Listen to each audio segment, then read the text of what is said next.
До анонса состава буквально пару дней они тренировались вот в таком лайнапе, поэтому мы не знали, чего ожидать, мы не знали, насколько сработаются, насколько вольются новые ребята, насколько сложно будет Владу, у которого в принципе не было особого опыта, там, кроме небольшого отрезка в Double Dimension, он в принципе не играл на проуровне, он не знал, что такое буткемпы и так далее.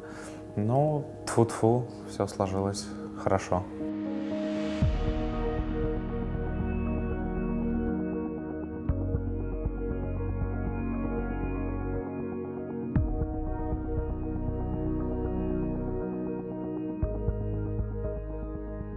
Нормально влились новички. Относительно Вовы понятно, что импакт большой, он вносится тем, что, во-первых, он тоже саппорт, у него достаточно аналитический склад ума, они хорошо, скажем, ладят с Акбаром. Человек очень позитивный, очень легко идет на компромиссы, находит общий язык, он умный, он легко анализирует какие-то вещи, сходятся на мнениях, то есть он не упертый или еще чего-нибудь такого, в нем этого нету. Там речь о каком-то игровом моменте идет, ему нормально кто-то что-то объясняет, он принимает, и также он может кому-то нормально что-то объяснить. Возможно, я не был изначально уверен, что все будет хорошо, потом все в корне поменялось, и сейчас я, в принципе, очень доволен, что с нами именно Влад и Вова. Я в них вижу огромный потенциал. И вообще сейчас они играют очень круто. То есть нам есть куда расти как команде. Вот, все пока нравится, все устраивает. У Роджера и Акбара давние отношения, они ранее играли вместе какое-то время. У них есть разность во взглядах на какие-то игровые ситуации, где там какого героя надо пикать, где не надо, и где этому герою стоит хелпать, там, на каком лайне, а на каком не стоит. Но это все моменты рабочие. В целом, я говорю, общая атмосфера хорошая, и ребята всегда приходят к какому-то общему знаменателю. Они постоянно обсуждают, да, какие-то вот идеи, фишки, то есть у нас достаточно много сейчас времени посвящается просто разговорам о доте, именно каких-то идей, да, что можно там попробовать и так далее. У нас просто не хватает времени пробовать то, что мы придумываем, потому что идут постоянно официалки, времени на КВшки не хватает.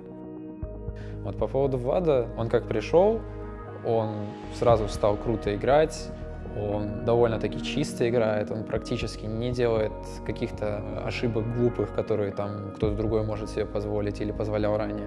У него есть свое мнение, и что меня даже удивило, что ему, когда кто-то что-то говорил, то он мог сделать по-своему, то есть как он считал правильно, и это очень круто. То есть человек, он в себе уверен, это просто замечательно. Вдобавок и в игре он дает часто колы такие вот, именно там, мол, типа, развернитесь, бейте, вот, в таком стиле.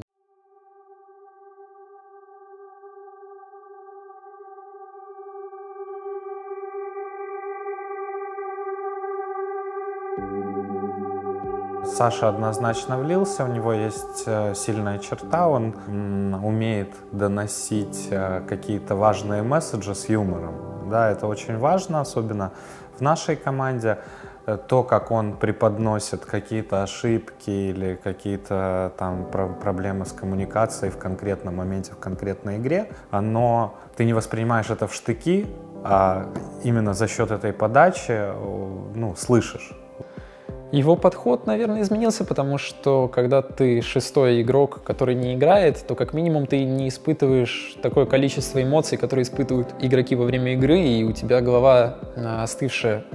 И после игры ты можешь с остывшей головой разговаривать, а игроки не могут. Поэтому он сразу после игры может определенные какие-то вещи сказать правильные.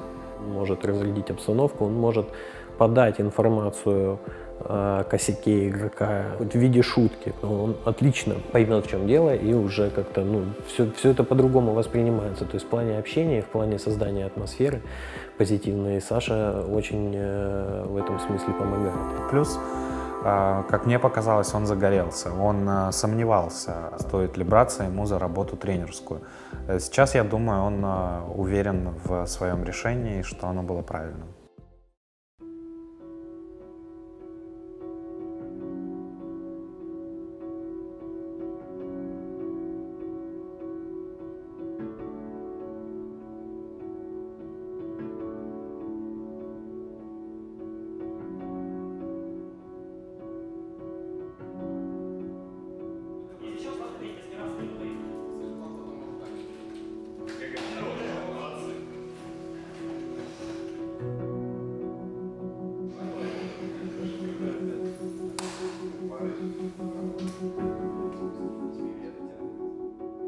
Буткэмп делится ровно на две части. До матча СВП, после матча СВП. До матча СВП, ну, наверное, даже превзошли наши ожидания. Мы не ожидали, что будет вот такой винстрик. Выиграли Старладер, выиграли ПГЛ Бухарест, да. Также прошли открытые квалы в групповой Дрим-лиге. Вот. Очень готовились к матчу СВП. Такой был какой-то, ну, напряг, накал у всех, не только у игроков, у меня в том числе. В одной игре, допустим, драфт, в другой игре мы себя перемудрили, опять же, там у нас Зевс пошел на легкую линию, еще что-то, еще что-то. Хотя, в принципе, мы могли поставить обычные линии, играть, и, возможно, бы игра была бы совершенно другой. А дальше уже, почему мы потом начали проигрывать, там, Империи и так далее, ну, не знаю, может быть, появилась... Ну, короче, появились какие-то внутренние небольшие конфликты, неуверенность. Кто-то почувствовал, что там в него не верят или в какие-то его действия не верят. Появились сомнения, появились недосказанности из-за того, что мы уже долгое время на буткемпе. Тяжело найти энергию, чтобы пойти и какой-то конфликтный разговор поднять и начать обсуждать какие-то вещи, которые, возможно, вызовут эмоции, да, там.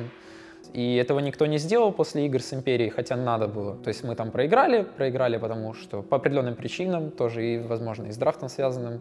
Чуть где-то надломила уверенность ребят в пиках, в том, что их пики могут как-то контрить. И, наверное, это сказалось на оставшейся части буткемпа, плюс сказалась наверняка усталость. Потому что, с одной стороны, мы стартовали буткемп раньше других организаций, и считаю, что шаг правильный, потому что уже к 11 числу с 5 мы, в принципе, наиграли какие-то дефолты и хорошо выступили на первых квалификациях. А потом, конечно, ну, чуть-чуть ребята начали закипать, это правда.